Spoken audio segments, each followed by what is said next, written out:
Salut tout le monde, bienvenue sur Ordre KO. Aujourd'hui, une partie filmée où je vais vous présenter l'une des mécaniques qui sera au centre d'un des decks de démarrage proposés par FFG au mois de mars, c'est-à-dire les elfes sylvains. Alors, le deck que je vais jouer ici, c'est pas le deck officiel qui sera proposé au mois de mars, mais ça devrait pas être trop éloigné. Concernant le troisième héros, j'ai choisi de prendre Denethor tout simplement parce que on ne sait pas quel est le héros qui sera au centre du pack de FFG, et je voulais que vous puissiez reconstruire ce deck, si vous le souhaitez, lorsque le pack sortira dans quelques semaines. Eh bien, je vais démarrer, donc je vais jouer le voyage de long de l'Anduin, parce que c'est un bon scénario test, qu'on a très peu de... un pool de scénario très réduit, et donc ça devrait plutôt bien se passer, parce que les decks Elfe Sylvain, c'est quand même une mécanique qui est assez forte, donc on devrait aller assez vite. Alors, l'application a chargé mon deck. Ici, on a un allié pas trop cher. On a surtout Nenia qui est l'attachement vraiment important de Galadriel pour qu'elle puisse déjà payer des cartes de la sphère verte, comme les gens des arbres. Bon, ici on a un héros vert, donc c'est pas non plus excellent. Mais surtout, ça lui permet de contribuer à la quête, sachant qu'elle a quand même 4 de volonté. C'est pas négligeable. Eh bien écoutez, je pense que je vais rester là-dessus. Nenia tour 1, c'est bien. On va donc révéler la carte ici sur la phase 1A de la quête. C'est le troll des collines, mais alors ça c'est super parce que du coup on révèle pas d'autres cartes parce qu'on va pas révéler. S'il y a déjà un troll, on va pas chercher un deuxième troll, et ça c'est chouette. Eh bien écoutez, on va pouvoir démarrer en fait. Ça va aller vite. Donc ici on a du cancel, donc ça c'est chouette. Enfin du cancel d'attaque, du cancel de traîtrise, et Nenia surtout. Alors, ça, c'est plutôt cool. Donc on va garder la ressource bleue. La ressource violette, on n'en a pas forcément besoin. Ni la ressource verte. Donc j'ai plutôt dépensé la ressource verte parce que comme ça, si je pioche l'intendant, ça me permettra de le jouer au tour prochain. Donc je vais mettre ça sur Galadriel, et on va partir en quête. Hop. Donc Celeborn part seul. Étape de renforcement. Une carte. Écoutez, pas d'échec de quête. Comme je ne suis pas pressé, ce qu'il faut quand même que je gère cet ennemi, je vais plutôt utiliser Galadriel pour son propre effet, c'est-à-dire diminuer la menace de 1 et piocher une carte, plutôt que pour Nenia. Je suis pas pressé de passer la quête, donc ici on a un petit personnage bleu qui est très bien, donc ça c'est bien.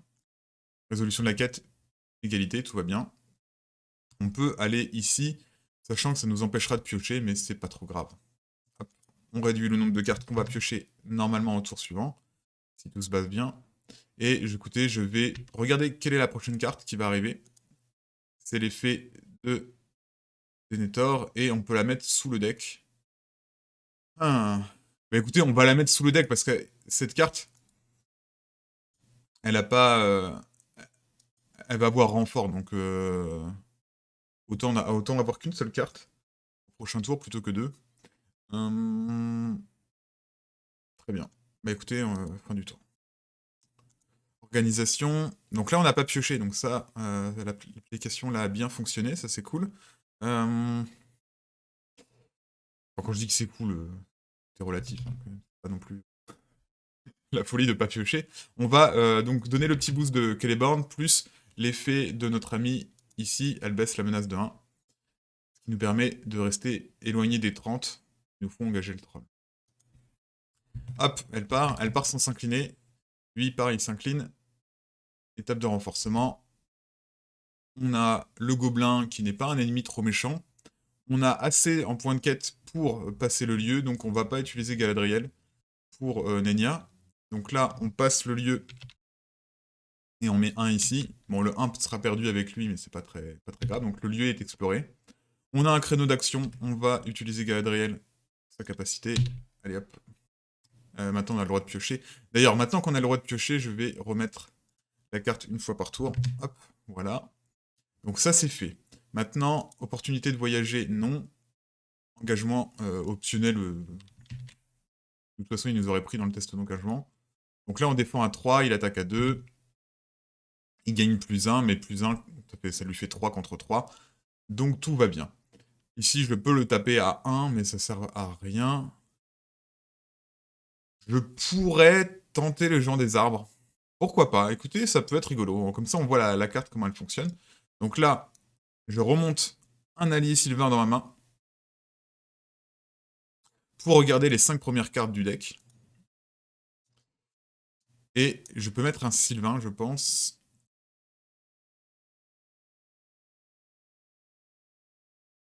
C'est ça, c'est juste un Sylvain, hein. De toute façon, j'ai que des Sylvains dans le deck, mais je voulais être sûr quand même. Donc dans les alliés, bah, regardez, je mets lui en jeu.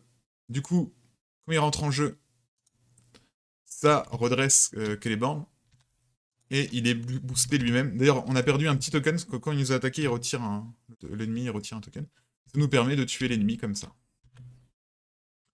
Ça, c'est chouette. On était dans l'attaque déjà. Donc, je vais le mettre en dessous. J'aime bien mettre les combattants en dessous. Mais on s'en fout. Alors, on va passer à la suite. Il a perdu ses stats.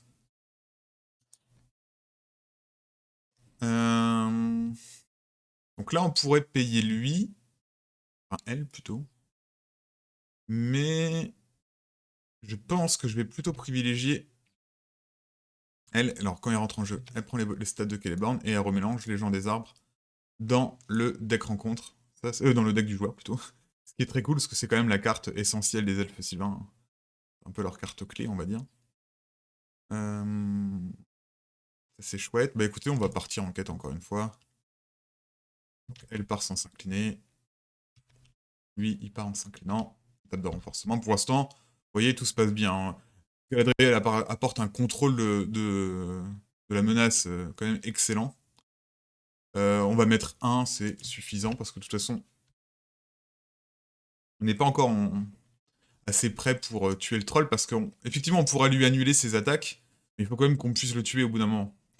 Et je vais attendre d'avoir mis 1 ou 2 alliés en plus pour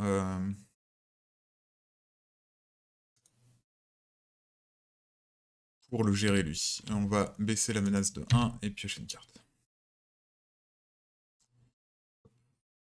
L'attaque furtive, ça sera utile. Ici, je pense qu'on va juste prendre le plus 1 de menace lié à ce lieu, et on passe au tour suivant. Donc là, on a l'intendant, et ça, c'est plutôt cool. Je pense que je vais le mettre là. Hop. Pardon, on est en organisation, bien entendu. Donc là, comme ça me permet de jouer elle. Baisse la menace de 1. Ici, on va jouer elle. On va partir en quête. Écoutez, vu qu'on n'est pas non plus super pressé, je vais juste mettre E. Au pire, Galadriel aidera. Alors. Ah, c'est dommage là. Écoutez, on va mettre Galadriel, parce qu'il faut quand même qu'on passe le lieu. Ça sert à rien qu'on s'éternise. On va mettre 6 jetons, donc 3 ici et 3 ici. Le lieu est exploré. Donc on est en résolution de la quête. Opportunité de voyager, on voyage. Et là, l'engagement optionnel. Donc là, on tape à 1, 3, 5, 6, 8. On va remonter L pour taper. Oui, on va le prendre, le troll. Hop, allez hop. Donc là, il va déclencher une attaque. On va remonter notre copine en main. Il n'a plus le droit de nous attaquer. Je crois qu'on va juste l'attaquer comme ça, on va pas s'embêter. Donc là, 2, 4, 5, 7, 8. 8 contre 3, ça fait 5. Fin de la phase de combat. Là, on prend plus 1 de menace. Et tout le monde se redresse. Eux perdent leurs statistiques en plus.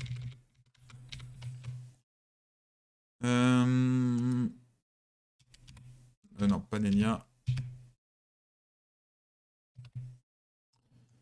On va jouer notre copine qui va remélanger la feinte. C'est bien parce que là, on remélange toutes les cartes clés. Donc ça, c'est plutôt cool. Pardon. Bon, là, elle est revenue à 0.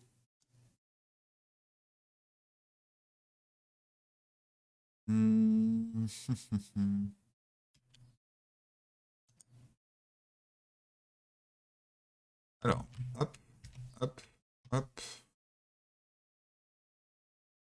Non, je vais pas envoyer elle. Je vais la garder pour le combat. Pour l'instant, je mets 4. 4, c'est pour l'instant suffisant. Alors. Ah. Je pourrais cancel ça, ou je perds un de mes personnages. Je vais perdre un personnage, hein, c'est pas très grave. Donc là, j'ai un échec, mais on veut quand même passer le lieu où je vais mettre.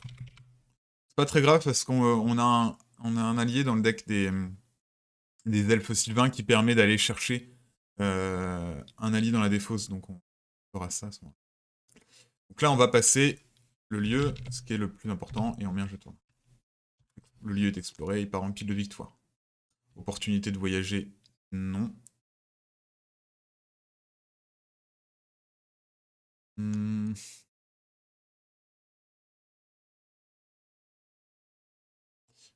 Test d'engagement, il nous engage. On va défendre celui-là. Tape à 3 contre 3, tout va bien.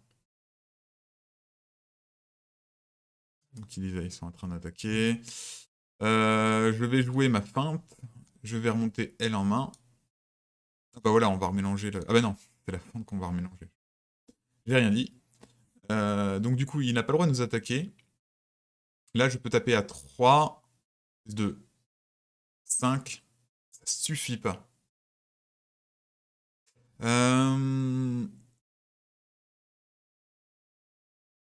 Est-ce que... Oh, c'est un peu cher de remonter elle en main.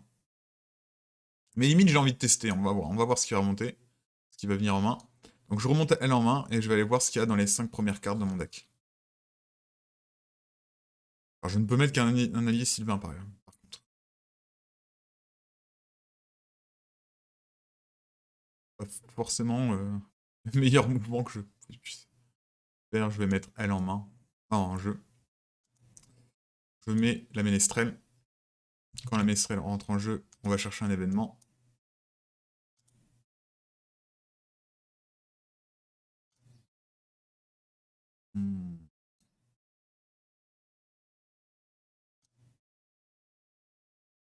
Donc là, ça ne change pas ma situation. J'ai envie de dire que ça me rend encore moins fort, c'est pas terrible.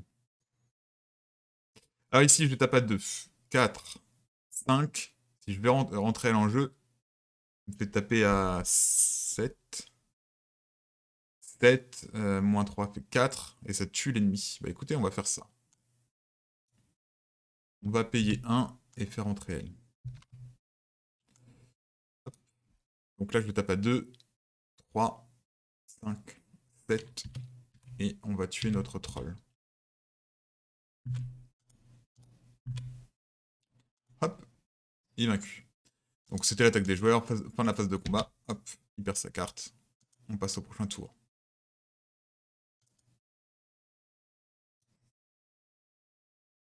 Alors, en organisation de ressources, on va jouer elle, qui nous permet de remélanger la carte. Eux ont perdu leur stat, pardon. Donc, on va jouer les gens des bois. Je pense.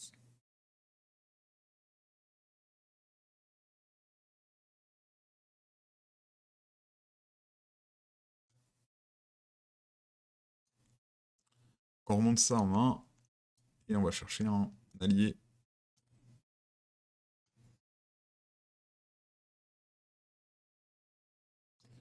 On va mettre elle en jeu. Quand elle rentre en jeu, elle va dire que Celeborn ne s'incline pas pour partir en quête. On va repayer notre ménestrel. Vous voyez, donc c'est beaucoup de... C'est vraiment cette mécanique de jump, c'est-à-dire qu'on va faire entrer en jeu, on va les faire revenir, on va les faire rentrer. L'idée c'est comme de booster. Et quand elle rentre en jeu, elle nous permet d'aller chercher un événement. Ici, un cancel d'ombre, c'est plutôt cool. Bon, ça devrait suffire là, quand même, à passer. Donc lui ne s'incline pas.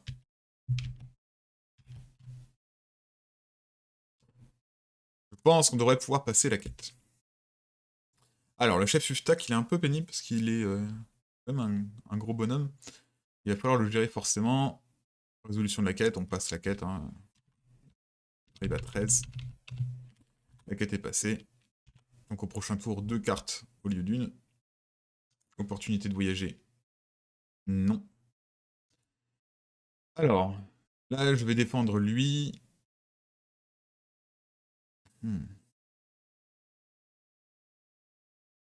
Est-ce que je... elle ne pourra pas taper. Est-ce que j'aurai suffisamment d'attaque? Là, j'ai 1, 3, 5, 7. Il faut 9 pour le tuer, lui. Alors, je vais le laisser là pour l'instant. On va gérer le petit. J'ai un créneau d'action, je vais utiliser Galadriel. Les gens des bois, c'est super. Très bien. Une carte d'ombre. Mince, on est en attaque de l'ennemi. Je défends à 3 contre 2. À 3 contre 3. Opportunité d'attaquer. Voilà, il est mort. Très bien. Très bien, très bien. Ah oui, mais je crois qu'on a remélangé dans le... Ah non, elle est toujours là. Écoutez, on va aller payer au Raffin. Ça nous permet de reprendre en main notre petit allié qui était mort tout à l'heure.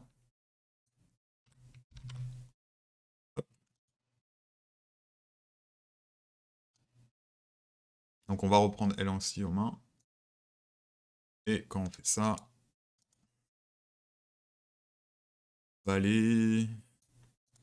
On va jouer elle. Elle nous baisse la menace de 1, l'événement part en défausse. On va rejouer la tisseuse des Galadrim. Et là, je pense que vous pouvez pas vraiment faire mieux. Hop. C'est ça.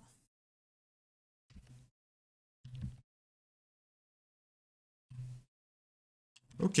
Opportunité... Non, enfin... Étape de renforcement, plutôt. Donc ça, c'est la première carte. Et la deuxième... Donc là, on prend 2 dégâts. On va les mettre sur Celeborn. C'est dommage, parce que... On va incliner Galadriel, mais ça va pas suffire. Il va nous manquer juste 1. Donc résolution de la quête. On met 40. Opportunité de voyager. On voyage ici. On n'a plus le droit de piocher de carte. Engagement optionnel, on va prendre... Alors lui, attendez, il va nous taper à 3. On encaisse. Et là, on lui ferait... Non, elle peut pas taper. 1, 2, 5, 7. Il faut 9 pour le tuer. Suffisant. On va prendre l'autre pour l'instant. Il attaque à 2. Alors je choisis des fausses, un attachement du personnage. Mais il n'y a pas d'attachement sur le personnage défenseur. Opportunité d'attaquer. Ça devrait suffire. Voilà. Et donc, prochain round, normalement on pioche pas de cartes, c'est bon. Phase de ressources. Alors, ils ont tous perdu leurs stats. Pas très grave. C'est un peu dommage qu'on n'ait pas passé pour-ci. Lui, il a perdu son bonus. Elle va gagner 2 ressources. Mais là, on n'a pas de quoi piocher. J'aurais peut-être dû laisser ça là, histoire qu'on ait pioche de manière sûre. Hein. On va partir en quête.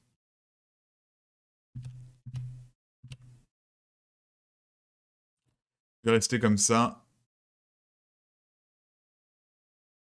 Il y a un problème là.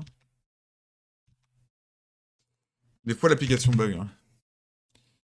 Hein. Voilà.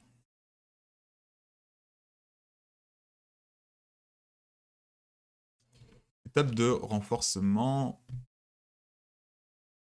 Non, attendez. Ouais. Oui, si, ça va. Donc là, on va mettre juste 1.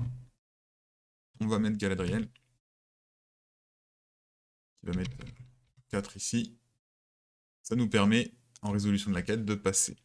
1, 2, ça fait 5. Donc la quête est passée. Et là, on révèle 2 cartes. Pas très grave. On n'a qu'un seul ennemi, donc ça va plutôt bien. Le lieu est passé aussi. Je crois que c'est la quête qui passait avant le lieu. Ce qui est un peu étrange, mais je crois que c'est comme ça. Opportunité de voyager. Non. On est obligé de voyager ici. Point. Ouais, c'est ça.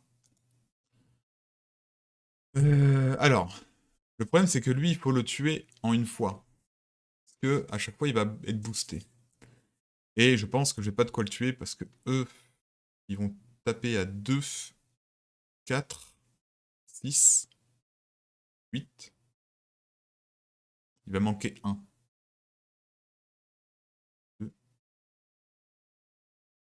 4, 6, 8. Il va manquer 1. Donc je vais pas l'engager ce tour-ci vu que je suis encore sous la barre des... Donc ici, en phase de redressement, je vais être soigné de 1.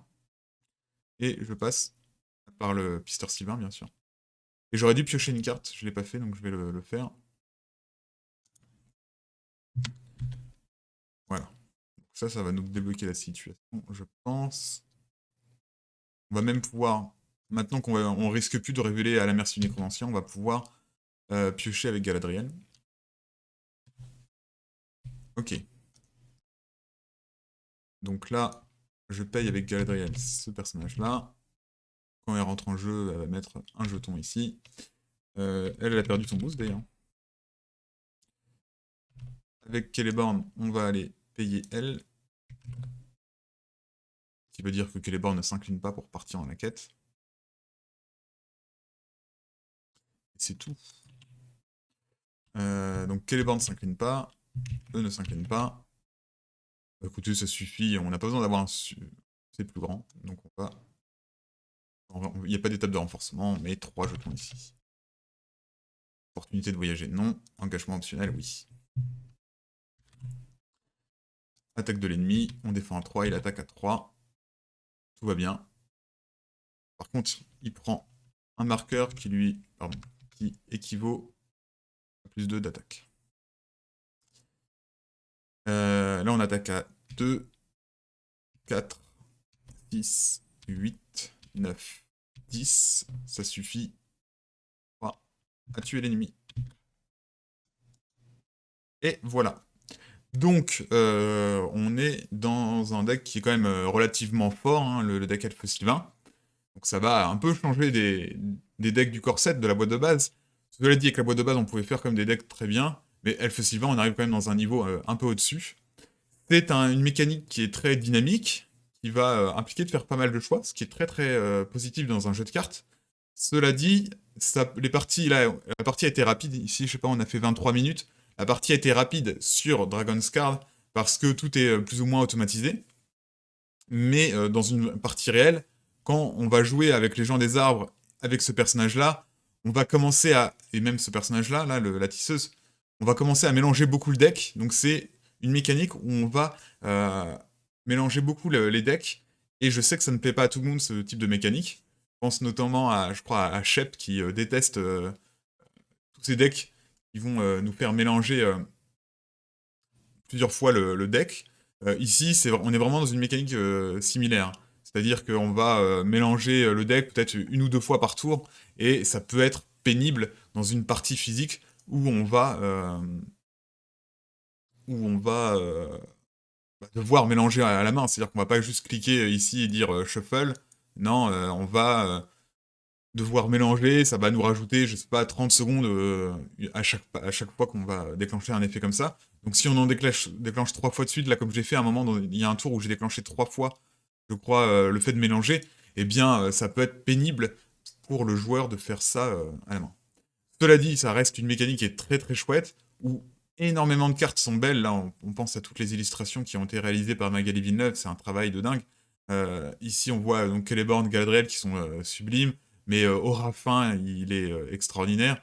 Euh, Pareil sur la guide, Pister Sylvain. Enfin, si on aime beaucoup le style de dessin de Magali Villeneuve, c'est vraiment le deck parfait parce que c'est là où on trouve les plus belles illustrations qu'elle a pu réaliser pour le jeu.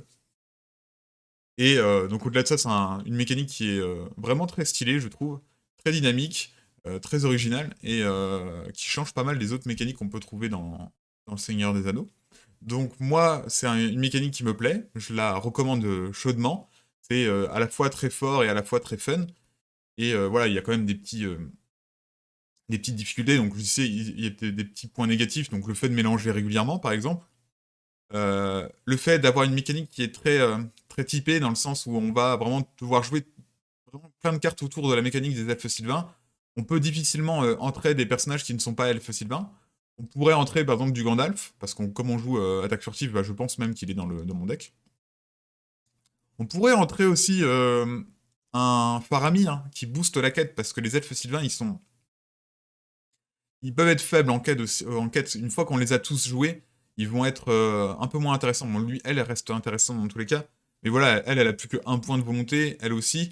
Une fois qu'ils ont perdu leur bonus de Celeborn, donc le tour suivant, ça devient des personnages qui sont nettement moins intéressants. Donc un petit Faramir pourrait être intéressant, mais au-delà de Gandalf, Faramir, généralement, on va jouer uniquement des alliés sylvains. Donc c'est une mécanique qui est très typée, qui va difficilement se marier avec d'autres mécaniques. Là-dessus, c'est un peu difficile. Cela dit, on peut sortir Galadriel du deck Elfe Sylvain et la mettre dans plein d'autres decks. Et donc rien que pour Galadriel et Nenya, ça peut valoir le coup même si on n'aime pas trop les elfes sylvains. Ça reste que un héros, mais on pourrait la sortir du deck Elfe Sylvain pour la mettre dans un autre deck. C'est vraiment un excellent héros pour stabiliser la menace chaque tour ou améliorer la pioche. C'est vraiment chouette. Bon, je vais pas m'éterniser plus. Si vous avez aimé la partie, mettez des petits pouces vers le haut. Si vous avez vu des misplays, n'hésitez pas à les signaler en commentaire. Voilà, l'idée c'est vraiment de vous présenter un peu cette mécanique rapidement, sans un scénario qui est peut-être un petit peu facile pour la mécanique, mais le but c'est vraiment de introduire cette mécanique aux joueurs qui viennent d'arriver sur le Seigneur des Anneaux. Et j'espère que je vous ai motivé à prendre ce pack. Je le trouve, moi, très chouette. Je suis vraiment content qu'ils aient sorti ce pack si tôt, le pack des elfes sylvains, parce que c'est vraiment l'une des plus belles mécaniques du jeu. Et je ne peux que vous encourager à jeter un coup d'œil à cette mécanique. Je vous dis à bientôt et à une prochaine sur la chaîne.